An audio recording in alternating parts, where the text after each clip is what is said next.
चलिए स्टार्ट करते हैं। आज हम लोग बात करने वाले हैं हिस्ट्री ऑफ कंप्यूटर, कंप्यूटर के इतिहास की। कंप्यूटर जैसा कि आप देख पा रहे हैं अबेकस से अभी जो हमारा डिजिटल कंप्यूटर हम यूज कर रहे हैं, डिजिटल कंप्यूटर आने तक अबेकस से लेकर के कंप्यूटर के आविष्कार होने तक की जो भी घटनाक्रम रही वो सभी हमारा कहलाता है हिस्ट्री ऑफ कंप्यूटर। बहुत ही रोचक चीजें हैं, आपको इसको पढ़ के मजा आएगा और ये बहुत जरूरी भी टॉपिक है। बहुत सारे प्रतियोगी परीक्षाओं में पूछा जाता है, यूनिवर्सिटी एग्जाम्स में पूछा जाता है, रिसर्चर्स को यूज होता है और हमें भी इसको जानने की आवश्यकता है कि आखिर किस तरह से वो मशीन आई बन करके किस तरह से तैयार हुई, क्या क्या लोगों की सोच रही, किन किन तरीकों से एक कैलकुलेशन करने वाली डिवाइस को बनाया गया जो बाद में चल करके उसने एक कंप्यूटर का प्रारूप लिया। चलिए स्टार्ट करते हैं। सबसे पहले बात करें अबेकस की। ये एक मैकेनिकल डिवाइस थी, मैकेनिकल, जहां पर हमें इसको खुद से रोटेट कराना होता था, खुद से उस पर काम करना होता था। बच्चे खेलते हैं अबेकस से, आप सभी को पता है, यहाँ पे काउंटिंग्स करते हैं, ठीक है।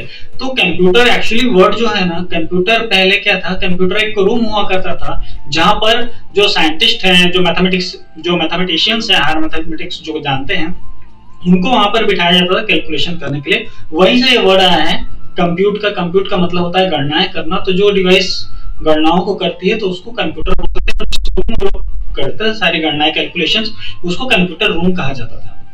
बाद में जब ये डिवाइस बनी तो इस डिवाइस को नाम दे दिया गया। तो हम बात करें अबेकस जब था फर्स्ट में कैलकुलेशन करने का हमारे पास डिवाइस, तो उससे लेकर के हमारा कंप्यूटर किस तरह से आया, तो फर्स्ट हम अबेकस को देख चुके हैं। अबेकस से आगे बढ़ते हैं तो कौन सा है, 1617 के अंदर उन्होंने एक एल्गोरिथम दी थी, ठीक है। यहाँ पे आपको एक एल्गोरिथम दिख रही होगी, ठीक है। इस एल्गोरिथम के अंदर यहाँ पर आपको ये टेबल बनी हुई दिख रही है। इस टेबल के अंदर आपको कुछ यहाँ पे नंबर्स दिख रहे हैं, ठीक है। ये एक बहुत ही सिंपल सी एक एल्गोरिथम थी, लेकिन इससे कैलकुलेशन करना बहुत टिपिकल था, ठीक है। टिपिकल ऐसा था कि उसको प्रॉपर तरीके से समझना और उसको परफॉर्म कराना, उसके बाद उसमें इतना टाइमिंग लगता था, ठीक है। तो ये भी सक्सेस नहीं रही। हालांकि बनाई इन्होंने बेहतर एक एल्गोरिथम थी कि अबेकस को यूज करके अबेकस जैसी ऐसी डिवाइस बनाया जो इस एल्गोरिथम पे यदि काम करे तो कैलकुलेशन बहुत ही आसानी से हो सकता है। आगे बढ़ते हैं। फिर आए 1804 के अंदर जोसेफ मैरिन जैक्वार्ड। इन्होंने एक मशीन दी, जैसा कि आप यहाँ पे स्क्रीन पे देख पा रहे हैं, यहाँ पर एक कपड़ा बुनने वाली मशीन के जैसा कोई यहाँ पे डिवाइस है, ठीक है। इन्होंने क्या किया, इनको एक चीज तो पता चल गई थी कि अबेकस फ्रीक्वेंसी पे जो कैलकुलेशन जो है वो एक फ्रीक्वेंसी पे हम उसको ले जाके उससे यूज कर सकते हैं। तो उन्होंने यहाँ पे कुछ ऐसी तरह का व्यवस्था की, यहाँ पे व्हील्स लगा दिए, यहाँ पे रोटेटिंग शिफ्टिंग कर दी और उसमें क्या होता था, एक पर्टिकुलर टाइम इंटरवल के बाद वहां पे कोड जनरेट होते थे जो क्या करते थे, कैलकुलेशन करने का काम करते थे, ठीक है। जहां पे पंच कार्ड का भी प्रयोग किया गया। आगे बढ़ते हैं। इस जो मशीन थी उसको छोटे प्रारूप में बनाया गया जो आसानी से फिर पैरों द्वारा चलाई जा सके, ठीक है। आगे बढ़ते हैं। फिर आए चार्ल्स बेबेज, ठीक है। इनका नाम आप लोग नोट करके रख लें, बहुत ही इंपॉर्टेंट व्यक्ति हैं चार्ल्स बेबेज। 1791 से 1871 इनका टाइम पीरियड रहा। 1871 में इनका स्वर्गवास हो गया था। एक चीज और मैं आपको बताना चाहूंगा, इनको फादर ऑफ कंप्यूटर्स भी कहते हैं, लेकिन एक चीज आपको जो हमेशा ध्यान में रखनी है, जब ये पूछा जाता है कि फर्स्ट डिजिटल कंप्यूटर किसने बनाया था, ठीक है, डिजिटल कंप्यूटर का आविष्कारक कौन है, तो वहां पर बच्चे टिक कर क्या करते हैं, चार्ल्स बेबेज को। आपको ये समझना होगा कि 1946 में डिजिटल कंप्यूटर आपका आया था, फर्स्ट डिजिटल कंप्यूटर, और सर चार्ल्स बेबेज जो है 1871 के अंदर वो डेथ हो गई थी उनकी, वो स्वर्गवास हो गया था। तो जाहिर सी बात है वो उस समय नहीं थे।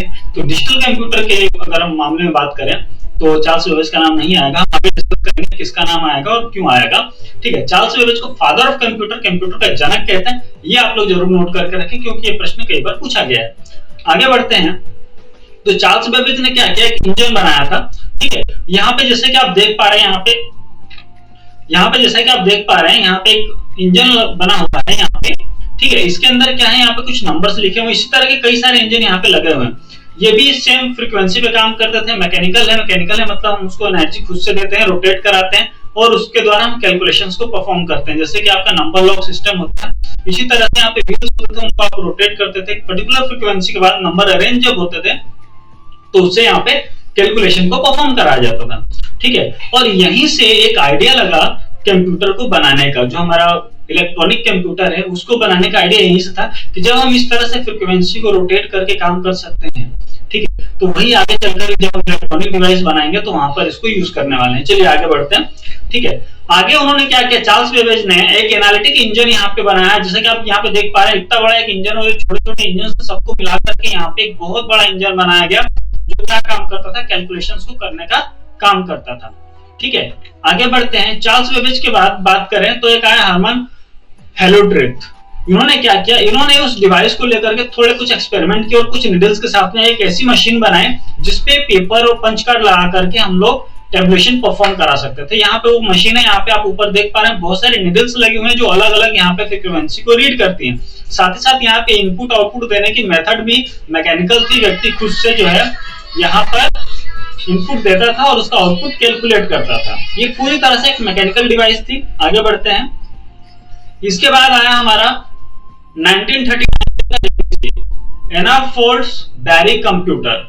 ठीक है, ये एबीसी जो था, इसके अंदर क्या था, इसके अंदर जैसे हमने पहले देखा, टेबुलेशन परफॉर्म कराने की मेथड को थोड़ा सा चेंज कर दिया गया और यहाँ पे आप देख पा रहे हैं इंजन की साइज भी थोड़ी छोटी कर दी गई, जिसके द्वारा क्या हुआ, यहाँ पे कैलकुलेशन बहुत ही बेहतरीन तरीके से होने लगा। मतलब उस लेवल की अगर हम बात करें जहाँ पे कैलकुलेशंस करने के लिए निडल्स को बार बार यूज करना पड़ता था।